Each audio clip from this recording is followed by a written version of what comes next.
Бұл әйел затын мен зерттегем. Ha. Бұл түбіне жете алмайсың бұл әйелдің. Мінекей. Бұл сан қиылды. Сонда Алла тағала жаратқан. Бұл түсіну қиын өте. Ассалаумалейкум, ақсақал. Асылжан, Ақсақал, кеше үйленген. бір нәрсе сұрайыншы деп ем. Әйелдерден әулие шыққан ба? Не дейді? Әйелдерден әулие шыққан ба? Әйелдерден әулие шыққан ба деймін? Астапыралла, оны қайда шығардың? Әйел, әулие шыққан ба? Астапыралла, шықпаған. Шықпайды да. Ой, әулие, әмбие, пайғамбар, бұның бәрі ер адамнан шыққан. Бірақ әйел соны дүниеге келуіне себепші болған.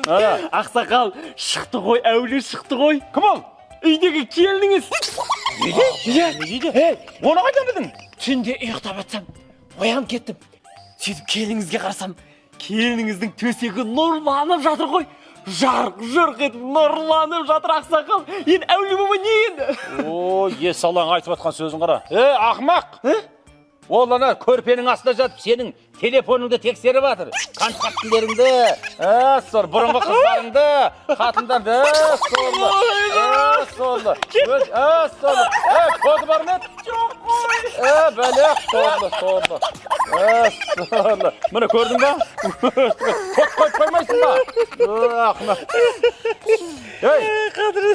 Сені соқтың қайда? Сенің телефоның қайда? Қалтанда. Бопты.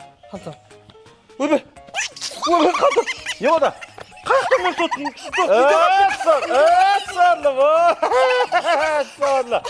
Жүгіндереді сөйтіп. Код қойып қоймайсыңдар ма? Ай, мен телефон қалтамда екен ғой. Мужик деген телефонды қалтасына салып жүреді.